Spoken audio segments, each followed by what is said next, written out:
ए सावरिया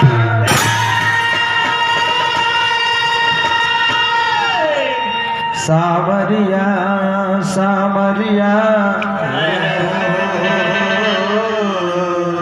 सावरिया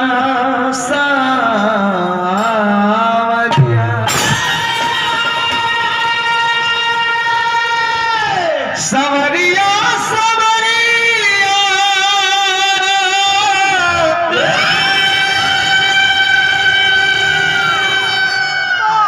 सावरिया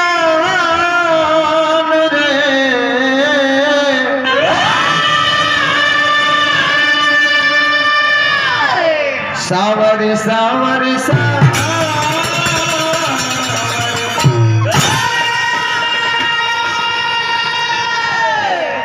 एक भक्त सामूहिक रूप से ककारा बंदिश के भाव में सब देवता लोग के भोला भोला उतरे कौसे चालू कोई काली बिकराली कंकाली करी पुकारी आवा माई खासे खर दल ले खर कतल कर मम मुखारी आवा माई बोली खासे गणेश गिरिजा गोप गोवर्धन गुण अगारे आवा माई बोली घासे घायल करे असुरन संहारी कई के चिघारे आवा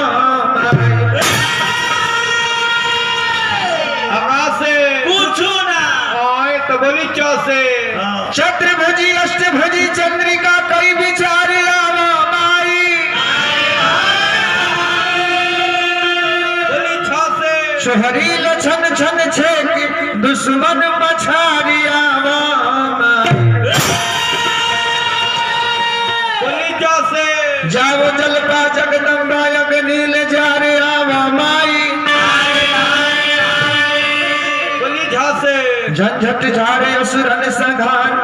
महफिल बजारे आवा अब रहे दी समय को देखते हुए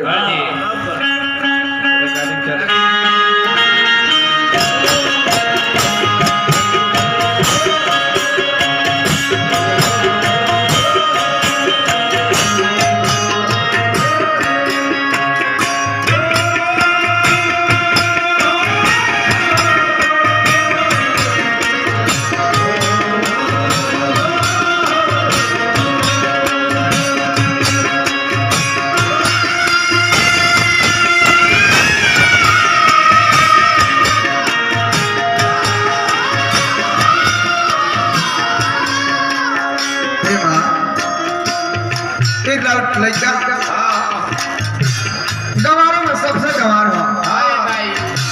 ना हम कौन बड़ लमहर जानकार है ना लमहर लेदार है भाई फिर और कृपा बा के देवता स्वरूप श्रद्धा समाज के दुलार प्यार आशीर्वाद मिल जाता तो हमनियों के गाड़ी डगरत है हमनियों के परिवार घूर होता है हाथ जोड़ी करतानी पैया मैया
हे माँ राम महिमा के बखान बड़ा कर ऋषि महात्मा लोग ना गा पावल नारद जी बीना बजा के ना गा पावले ब्रह्मा विष्णु महेश ना गा पावल लोग ते भाई हम कोना खेत से मुरई बानी हमार दोनों में देहाती हम पढ़ल लिखल तेरे है भाई साईं बाबा कृपा में रोज गाड़ी दौड़ती है भाई और तो दिन हम सबके सारी माई बिना बजान लो तके पुकार सुन दौड़ा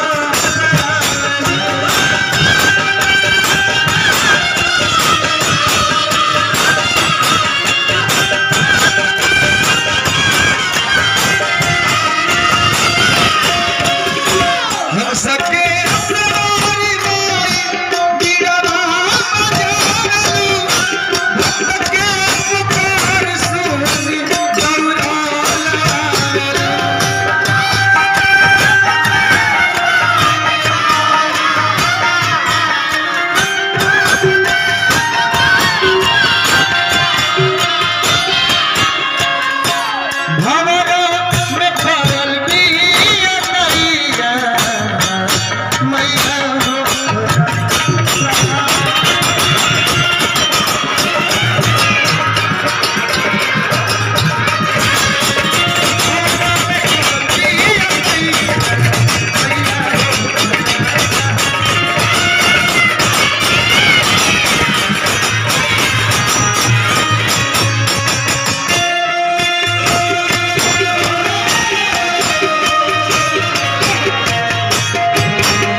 हमारा विधायक जी के कार्यकर्ता बने भाई हमारी के सचिन यादव जी अब बहुत प्रेम दुलार प्यार हमारा के दिहने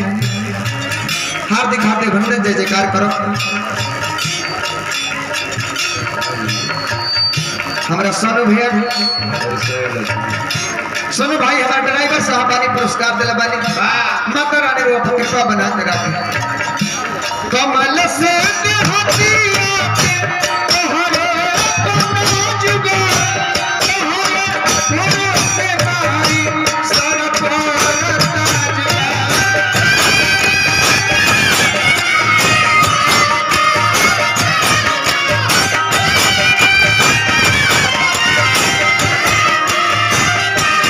हमारा श्रवण भैया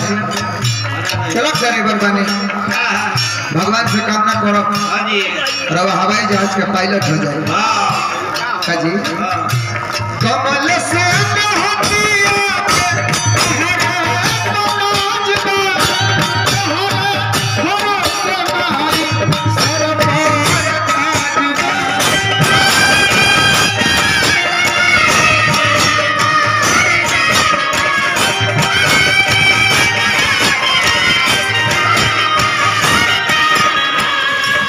हमारा विनोद भैया मनोरंजन मंत्री बने हमनियों को भी लोग लगे असाही भव्य मनोरंजन करावत रहे कि हमनियों के परिवार जियत रहे बार बार प्रणाम करो आशीर्वाद के कामना भाई हाय नाही माला का गवैया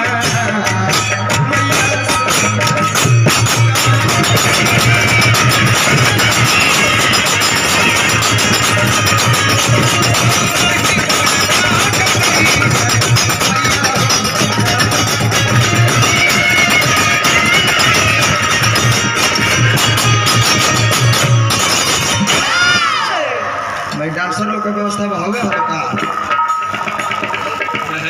दो जना होने लगा जब होले वो अपन कारखानी पेश करता है एगो माला पहना के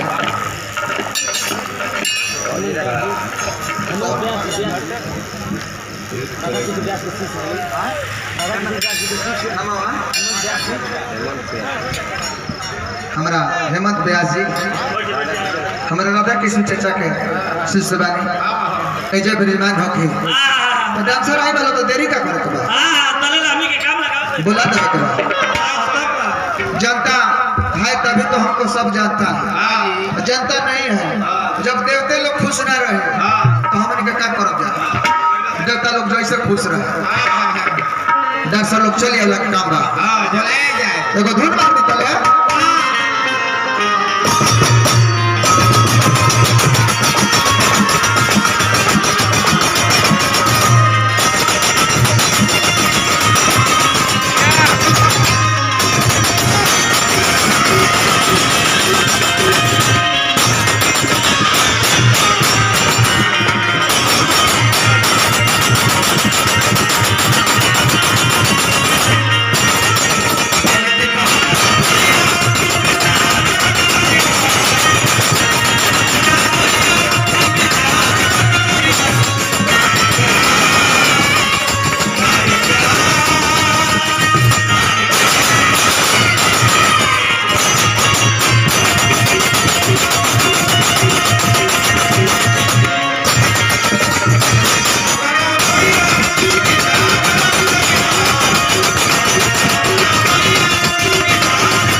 दिनांक 15/11/2019 को